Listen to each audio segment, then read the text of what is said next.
Hi parents, ಎಲ್ಲರಿಗೂ ನಮಸ್ಕಾರ. ನಾನು ನಿಮ್ಮ ನಾಗಶ್ರೀ. ಇವತ್ತಿನ ಟಾಪಿಕ್ ವರ್ಚುವಲ್ ಆಟಿಸಮ್. ಲಾಸ್ಟ್ ಒಂದ್ ವಿಡಿಯೋನಲ್ಲಿ ಹೇಳಿರೋ ತರ ಇವಾಗೆಲ್ಲಾನು ಕೂಡ ವರ್ಚುವಲ್ ಆಟಿಸಮ್ ತುಂಬಾನೇ ಆಗಿದೆ. ಮಕ್ಕಳು ಅದರಿಂದ ತುಂಬಾ ಸಫರ್ ಮಾಡ್ತಾ ಇದ್ದಾರೆ. ಅದರಿಂದ ಪೇರೆಂಟ್ಸ್ ಗಳು ಕೂಡ ತುಂಬಾ ಚಿಂತೆಯಲ್ಲಿದ್ದಾರೆ ಅನ್ನೋದು ನಾನು ಹೇಳಿದ್ದೆ. ಇವತ್ತು ಅದ್ರ ಬಗ್ಗೆ ತಿಳ್ಕೊಳ್ಳೋಣ. ಇವತ್ತು ವರ್ಚುವಲ್ ಆಟಿಸಮ್ ಬಗ್ಗೆ ಜಾಸ್ತಿಯಾಗಿ ತಿಳಿಸೋದಕ್ಕೆ ಇದನ್ನ ಹೇಗೆ ತಡೆಗಟ್ಟಬಹುದು, ಹೇಗೆ ಮಕ್ಕಳನ್ನ ಇದರಿಂದ ನಾವು ಉಳಿಸಬಹುದು ಅಂತ ನಮ್ಗೆ ತಿಳಿಸ್ಕೊಡಕ್ಕೆ ನಮ್ಮ ಜೊತೆನಲ್ಲಿ ಇವತ್ತು ಮಾನಸ ಪ್ರಜ್ವಲ್ ಅವ್ರು ಇದ್ದಾರೆ. She is a speech language therapist. ಅವ್ರ ಹತ್ರನೇ ಇವತ್ತು ಇದ್ರ ಬಗ್ಗೆ ಜಾಸ್ತಿ ತಿಳ್ಕೊಳ್ಳೋಣ. ಹಲೋ, ಆಕ್ಚುಲಿ ಮ್ಯಾಮ್ ಹೇಳ್ದಂಗೆ ವರ್ಚುವಲ್ ಆಟಿಸಮ್ ಆಕ್ಚುಲಿ ಬರ್ತಿರೋ ಮೇನ್ ರೀಸನ್ ಬಂದು ಸ್ಕ್ರೀನ್ ಟೈಮ್ ಅಂತ ಹೇಳ್ತೀವಿ. ಸೊ ಫಸ್ಟ್ ಆಫ್ ಆಲ್ ಅದನ್ನ ಅರ್ಥ ಮಾಡ್ಕೋಬೇಕು ಅಂದ್ರೆ ನಾವು ಸ್ಕ್ರೀನ್ ಟೈಮ್ ಅಂದ್ರೆ ಏನು ಅಂತ ತಿಳ್ಕೊಬೇಕಾಗಿದೆ. ಸ್ಕ್ರೀನ್ ಟೈಮ್ ಅಂದ್ರೆ like amount of time when your child or the adult, ಯಾರಾದ್ರೂ ಇರ್ಬೋದು, ಮಕ್ಕಳಾದ್ರೂ ಇರ್ಬೋದು, ದೊಡ್ಡವರಾದ್ರೂ ಇರ್ಬೋದು, amount of time you are giving in front of the screen. Screen ಅಂದ್ರೆ ಬರೀ ಮೊಬೈಲ್ ಒಂದೇ ಅಲ್ಲ, ಲೈಕ್ ಟಿವಿ ಆಗಿರ್ಬೋದು, ಗೇಮಿಂಗ್ ಕನ್ಸೋಲ್ಸ್ ಆಗಿರ್ಬೋದು, ಏನಾದ್ರೂ ಆಗಿರ್ಬೋದು. ಸೊ ಅದನ್ನ ರೆಡ್ಯೂಸ್ ಮಾಡ್ಕೋಬೇಕು ಅನ್ನೋದೇ ಇವತ್ತಿಂದು ಟಾಪಿಕ್ ಬಂದಿದೆ ಅಷ್ಟೇ.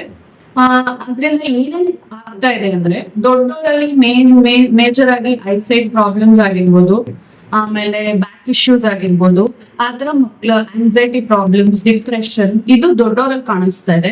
ಸೊ ಸಣ್ಣ ಮಕ್ಳಿಗೆ ಬಂದ್ರೆ ನಿಮಗೆ ಕಾಣಿಸ್ತಿರೋ ಮೇಜರ್ ಪ್ರಾಬ್ಲಮ್ ಅಂದ್ರೆ ಅಟೆನ್ಷನ್ ಕಮ್ಮಿ ಇರುತ್ತೆ, ಗಮನ ಹರಿಸೋದು ಬಹಳ ಕಮ್ಮಿ ಆಗ್ತಾ ಇರುತ್ತೆ.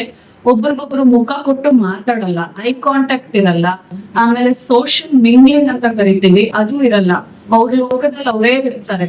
ಯಾಕೆ ಇದೆಲ್ಲ ಆಗ್ತಾ ಇದೆ ಅಂದ್ರೆ because when you see the screen you don't have communication partner to talk with. ಅವ್ರ ಏನ್ ನಡೀತಾ ಇದೆ, ಅವ್ರ ಏನ್ ಮಾತಾಡ್ತಿದಾರೆ ಅದನ್ನಷ್ಟೇ ಫೋಕಸ್ ಮಾಡ್ತೀರಾ. ಅದನ್ನ ನೀವ್ ಹೆಂಗ್ ರೆಸಿಪ್ರೊಕೇಟ್ ಮಾಡ್ಬೇಕು ಅನ್ನೋದು ಎಲ್ಲೂ ಗೊತ್ತಾಗಲ್ಲ ನಿಮಗೆ.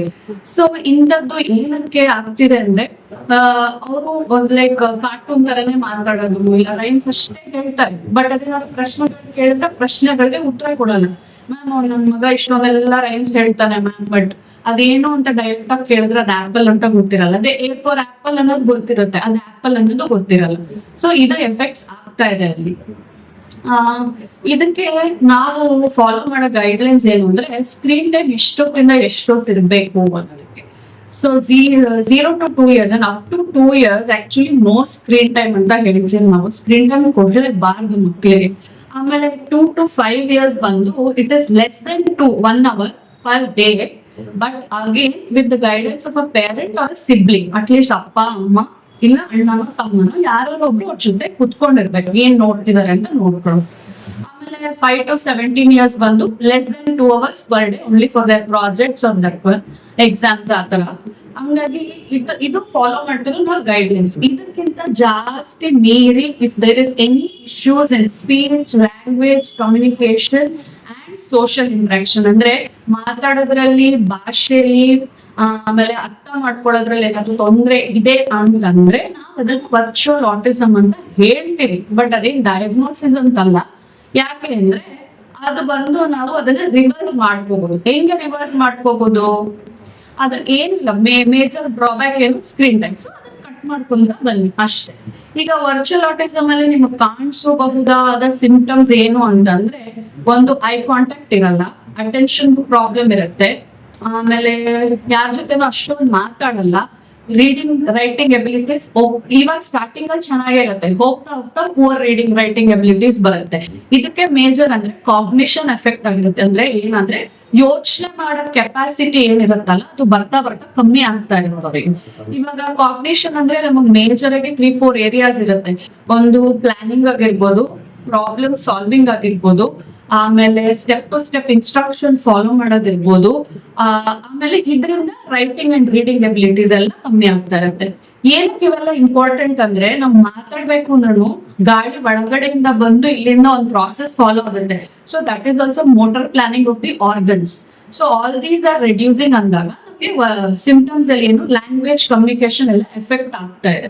ಸೊ ಇದನ್ನ ನಾವು ಆಟಿಸಮ್ ಅಂತ ಏನಕ್ಕೆ ಕರಿತಿದೀವಿ ಅಂದ್ರೆ ಆಟಿಸಮ್ ಅನ್ನೋದು ಒಂದು ನ್ಯೂರೋಲಾಜಿಕಲ್ ಕಂಡೀಷನ್, ಬ್ರೈನ್ ಅಲ್ಲಿ ಎಫೆಕ್ಟ್ ಆಗಿರುತ್ತೆ. ಅಲ್ಲಿ same major 3 types of behaviour ಕಾಣ್ತೀವಿ ನಾವು. ಅದರಲ್ಲಿ ಐ ಕಾಂಟ್ಯಾಕ್ಟ್ ಇರಲ್ಲ, ಆಮೇಲೆ repetitive hand movements leg movements, ಸುಮ್ಮನೆ ಕೈ ಅಲ್ಲಾಡ್ಸೋದು ಇಲ್ಲ ಬಾಡಿ ಸ್ವೇ ಮಾಡೋದು ಅದೊಂದು. ಆಮೇಲೆ ಇನ್ನೊಂದು ಯಾವುದೇ ಸೋಷಿಯಲ್ ಗ್ಯಾದರಿಂಗ್ ಕರ್ಕೊಂಡು ಹೋದ್ರು ಯಾರನ್ನು ಇಂಟ್ರಾಕ್ಟ್ ಮಾಡ್ತಿರಲ್ಲ. So these are autism symptoms. So ಇದನ್ನೇ ಹೋಲ್ತಿರೋ ಅಂತದ್ದು ವರ್ಚುವಲ್ ಆಟಿಸಮ್ ಆಗಿರುತ್ತೆ.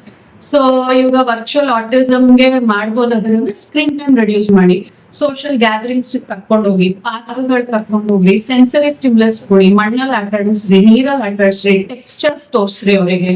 ಆಮೇಲೆ ಇನ್ನೊಂದು ಬಂದು ಲೈಕ್ ಸ್ಟೋರಿ. ಇವಾಗ ಫಾರ್ ಎಕ್ಸಾಂಪಲ್ ಒಂದ್ ಸಿಂಪಲ್ ಫ್ಲಾಶ್ ಕಾರ್ಡ್ಸ್ ಇಟ್ಬಿಡೋದು, ಗೊಂಬೆ ಇರ್ಬೋದು, ಒಂದ್ ಆಪಲ್ ಇರ್ಬೋದು, ಒಂದ್ ಮರ ಇರ್ಬೋದು, ಮೂರು ಇಟ್ಬಿಟ್ಟು ಇದ್ರಿಂದ ನೀವ್ ಏನ್ ಮಾಡ್ಬೋದು. ಈಗ ಆಪಲ್ ಟ್ರೀಯಲ್ಲಿ ಬೆಳೆಯುತ್ತೆ, ಆ ಟ್ರೀ ಎಲ್ಲಿರುತ್ತೆ, ನಮ್ ಮನೆ ಹತ್ರ ಇರುತ್ತೆ. So what we do with the apple, we eat apple. Why do we eat apple? Because it is a fruit. So you are developing their vocabulary, you are developing their communication their. So ಈ ತರದೊಂದು simple activities ಮಾಡಿಸ್ಬೋದು. ಆಮೇಲೆ ಕೆಲವೊಂದು activities ತೋರಿಸ್ತೀನಿ, ಅದನ್ನು ಮಾಡಿಸ್ಬೋದು. ಆಮೇಲೆ ಇನ್ನೊಂದು ಎಫೆಕ್ಟ್ ಆಗ್ತಿರೋದು ಸ್ಕ್ರೀನ್ ಟೈಮ್ ಇಂದ ಬಂದು ಅಂದ್ರೆ, ಬಿಕಾಸ್ ಸ್ಕ್ರೀನ್ ಟೈಮ್ ನೀವು ನೋಡಬೇಕಾದ್ರೆ ಫಿಸಿಕಲ್ ಆಕ್ಟಿವಿಟಿ ಏನು ಇರಲ್ಲ ನಿಮಗೆ. ಒಂದ್ ಕಡೆ ಕೂತ್ಕೊಂಡು ಮಲ್ಕೊಂಡು ನೋಡ್ತಿರ್ತಾರೆ. That is also affecting their walk and gait of the body. So ಅದಕ್ಕೂ ಅಷ್ಟೇ involve lot of physical activities. ಈಗ ಒಂದ್ ಮನೆ ಮುಂದೆ ಕುಂಟೆಬೆಲೆ ಆಡ್ತಿದ್ವಿ ಅವಾಗೆಲ್ಲ ನಾವು, ಇವಾಗ ಯಾರನ್ನು ಆಟಾಡೋದೇ ನೋಡಿಲ್ಲ ಅಂತ. ಸೊ ನೀವೇನ್ ಮಾಡ್ರಿ, ಹಾಪ್ ಸ್ಕಾಚ್ ಡ್ರಾ ಮಾಡಿ, 1 2 3 ನಂಬರ್ಸ್ ಹಾಕ್ರಿ, 1 ಜಂಪ್ ಮಾಡು, 2 ಜಂಪ್ ಮಾಡು, 3 ಜಂಪ್ ಮಾಡು, ಅದನ್ನ ಮಾಡಿಸ್ಬೋದು. ಇಲ್ಲ ಡಿಫ್ರೆಂಟ್ ಶೇಪ್ಸ್ ಬರ್ದ್ಬಿಡಿ, ಸರ್ಕಲ್, ಟ್ರಯಾಂಗಲ್, ರೆಕ್ಟಾಂಗಲ್ ಆ ತರ ಬಂದ್ರೆ ಸರ್ಕಲ್ ಜಂಪ್ ಮಾಡು, ಟ್ರಯಾಂಗಲ್ ಜಂಪ್ ಮಾಡು, ಡಿಫ್ರೆಂಟ್ ಲೈಕ್ ದಟ್. ಇದ್ರಲ್ಲಿ ಏನಾಗುತ್ತೆ, ಶೇಪ್ ಕಾನ್ಸೆಪ್ಟ್ ಬರ್ತಿದೆ, ಅವ್ರ ಜಂಪಿಂಗ್ ಫಿಸಿಕಲ್ ಆಕ್ಟಿವಿಟಿನೂ ಬಂದಿದೆ, ಅದ್ರ ಜೊತೆಗೆ ಅವ್ರ ಲೆವೆಲ್ ಆಫ್ ಕಾಗ್ನಿಷನ್ ಬೆಳೀತಿದೆ. ಇವಾಗ ನನಗೆ ಫಸ್ಟ್ ಸ್ಟೆಪ್ ಇಲ್ಲಿ ಇಡ್ಬೇಕು, ಸೆಕೆಂಡ್ ಸ್ಟೆಪ್ ಅಲ್ಲಿ ಹಾಕ್ಬೇಕು, ಥರ್ಡ್ ಸ್ಟೆಪ್ ಅಲ್ಲಿ ಹಾಕ್ಬೇಕು. So there are all 3 levels including ಇದೆ.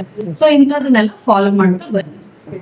ಇದು ಸ್ಕ್ರೀನ್ ಯೂಸ್ ಮಾಡಿದ್ರೆ ಮನೇಲಿ ಎಂಗೇಜ್ ಮಾಡ್ಬೋದು ಮಕ್ಕಳನ್ನ ಅಂತ ಸಿಂಪಲ್ ಆಕ್ಟಿವಿಟೀಸ್ ಹೇಳ್ತಾ ಇದೀನಿ. ಒಂದು ಥ್ರೆಡ್ಡಿಗೆ ಪೋಣಿಸೋದಾಗಿರ್ಬೋದು, this will introduce your eye hand coordination, eye contact, ಒಂದೊಂದಕ್ಕೆ ಒಂದೊಂದು ಹಾಕೊಂಡು ಹೋಗೋದು. ಆಮೇಲೆ ಇಲ್ಲೇ ಕಲರ್ ಕಾನ್ಸೆಪ್ಟ್ ಹೇಳ್ಕೊಡ್ಬೋದು, ಬ್ಲೂ, ವೈಟ್, ರೆಡ್, ಯಾವ ತರನಾದ್ರೂ ಹೇಳ್ಕೊಡ್ತಾ ಹಾಕೊಡ್ಬೋದು. ಆಮೇಲೆ ಈ ತರ ಪಜಲ್ಸ್ ಬರುತ್ತೆ, ಇದನ್ನ ನೀವೇ ಮನೇಲೂ ಮಾಡ್ಕೋಬಹುದು, ನಿಮ್ ಮನೇಲಿರೋ ವಸ್ತುಗಳ ಸಮೇತ. ಈಗ ಫಾರ್ ಎಕ್ಸಾಂಪಲ್ ಫಸ್ಟ್ ಲೈನ್ ಅಲ್ಲಿ ಆರೆಂಜ್ ಇದೆ ಅಂದ್ರೆ ತಗೊಂಡು ಆರೆಂಜ್ ಇರೋದು, ಅದ್ರ ಕೆಳಗಡೆ ಅಂದಾಗ ಡೌನ್ ಅಂತ ಕಾನ್ಸೆಪ್ಟ್ ಬರುತ್ತೆ. ಸೊ ಇಲ್ಲಿ ಬ್ರಿಂಜಾಲ್ ಇರೋದು, and it goes on like this. ಈ ತರ ಪಜಲ್ಸ್ ನ ಸಾಲ್ವ್ ಮಾಡ್ಕೊಂತ ಬರೋದು. ಆಮೇಲೆ ಈ ತರ ಡಿಫ್ರೆಂಟ್ ಆಗಿರೋ ಪಜಲ್ಸ್ ನ 3 ಲೆವೆಲ್ ಪಜಲ್ಸ್ ಇಲ್ಲ 2 ಲೆವೆಲ್ ಪಜಲ್ಸ್ ಬರುತ್ತೆ. ಅದನ್ನ ಹಿಂಗ ಜೋಡಿಸ್ಬಿಟ್ಟು ನೋಡಿಮ್ಮ ಇಲ್ಲಿ ಏನ್ ಜೋಡಿಸಿದ್ಯಾ, ಇಲ್ಲಿ ಏರೋಪ್ಲೇನ್ ಜೋಡಿಸಿದ್ಯಾ, ಇದೆಲ್ಲ ಹೋಗುತ್ತೆ, ಆಕಾಶದಲ್ಲಿ ಹೋಗುತ್ತೆ, ಆ ತರ ಈ ತರ ಡಿಫ್ರೆಂಟ್ ಆಗಿರೋ ಒಂದು ಆಕ್ಟಿವಿಟೀಸ್ ಮಾಡಿಸ್ಬೋದು. ಇದು ಅದೇ ತರನೇ ಕಾರ್ಡ್ ನೋಡ್ಕೊಂಡು ಪ್ಯಾಟ್ರನ್ ನ ಮ್ಯಾಚ್ ಮಾಡುವಂಥದ್ದು. ಇಲ್ಲಿನೂ ಅಷ್ಟೇ, ನೀವು ಬೇಕಾದ್ರೆ ಮನೆಗೆ ಸಿಂಪಲ್ ಆಗಿರೋ ಕಲರ್ಸ್ ನ 2 ಲೈನ್ ಕಲರ್ಸ್ ತರ ಮಾಡಿಬಿಟ್ಟು ಅದನ್ನು ಹಿಂಗೆ ತೋರಿಸ್ಬೋದು. Okay, these are the different. ಈ ತರ ನೀವು ನಂಬರ್ ಆಫ್ ಆಕ್ಟಿವಿಟೀಸ್ ನೀವೇ ಪ್ಲಾನ್ ಮಾಡಬಹುದು ಮನೇಲಿ. ಏನು ಅಂದ್ರೆ ಮೇಜರ್ ಆಗಿ ಸ್ಕ್ರೀನ್ ಟೈಮ್ ನ ರೆಡ್ಯೂಸ್ ಮಾಡಿ, ಫಿಸಿಕಲ್ ಆಕ್ಟಿವಿಟೀಸ್ ನ ಇನ್ವಾಲ್ವ್ ಮಾಡ್ಕೊಳ್ಳಿ, ಕಾನ್ಸೆಪ್ಟ್ ಬೇಸ್ ಲರ್ನಿಂಗ್ ನ ಹಾಕೊಳ್ಳಿ ನೀವೇನೆ. ಆಮೇಲೆ ಇನ್ನೊಂದು, ಇದು ಆಗ್ತಿಲ್ಲ ಅಂದ್ರೆ ನಮ್ ಎಕ್ಸ್ಪರ್ಟ್ ಒಪಿನಿಯನ್ಸ್ ನೀವು ತಗೋಬಹುದು. ಇಷ್ಟೊತ್ತು ನಾವು ಸ್ಕ್ರೀನ್ ಟೈಮ್ ಬಗ್ಗೆ ಮಾತಾಡಿದ್ವಿ. ಇವಾಗಿನ ಕಾಲದಲ್ಲಿ ಸ್ಕ್ರೀನ್ ಟೈಮ್ ಬಂದು ಒಂದು ಅನಿವಾರ್ಯತೆ ಆಗಿರ್ಬೋದು, ಬಟ್ ಅವಶ್ಯಕತೆ ಮೀರದ್ ಬೇಡ ಅದರಲ್ಲಿ. ಸೊ ಕಂಪಲ್ಷನ್ ಇರ್ಬೋದು, ಬಟ್ ಅದನ್ನ ಅಡಿಕ್ಷನ್ ಆಗಿ ಬೆಳೆಸ್ಕೋಬೇಡಿ. ಮಕ್ಕಳಲ್ಲೂ ಆದಷ್ಟು ಸ್ಕ್ರೀನ್ ಟೈಮ್ ಕಮ್ಮಿ ಮಾಡಿ. ದೊಡ್ಡವರು ನಾವು ಕಮ್ಮಿ ಮಾಡ್ಕೊಳಕ್ ಹೇಳಕ್ ಇಷ್ಟಪಡ್ತೀನಿ. ಹಂಗಾಗಿ ನಾವು ಕಮ್ಮಿ ಮಾಡಿದ್ರೆ ಮಕ್ಕಳಲ್ಲೂ ಕಮ್ಮಿ ಆಗುತ್ತೆ. ಇದರಿಂದ ಬಹಳ ದುಷ್ಪರಿಣಾಮಗಳು ಬೀರ್ತಿರೋದ್ರಿಂದ reduce your screen time and change your lifestyle. Thank you. Manasa Prajwal ಮ್ಯಾಮ್ಗೆ first of all thank you so much. ಇಷ್ಟು ಚೆನ್ನಾಗಿ ನಮ್ಗೆ ವರ್ಚುವಲ್ ಆಟಿಸಮ್ ತಿಳಿಸ್ಕೊಟ್ಟಿದ್ದಾರೆ. ಹೋಪ್ ಈ ವಿಡಿಯೋ ನಿಮ್ಗೆ ಎಲ್ಲಾರ್ಗು ಇಷ್ಟ ಆಯ್ತು ಅಂಡ್ ಹೆಲ್ಪ್ಫುಲ್ ಆಗುತ್ತೆ ಅಂತ ಹೇಳಿ ನಾನು ಭಾವಿಸ್ತೀನಿ. ಅಂಡ್ ನೆಕ್ಸ್ಟ್ ಯಾವ ಟಾಪಿಕ್ ಬಗ್ಗೆ ನಾವು ಮಾತಾಡ್ಬೇಕು ಅನ್ನೋದನ್ನ ಕಮೆಂಟ್ ಮಾಡಿ, ಅಂಡ್ ಹೇಗಿತ್ತು ಅನ್ನೋದನ್ನು ಕೂಡ ಕಮೆಂಟ್ ಮಾಡಿ. Thank you so much. See you in the next video. Namaste.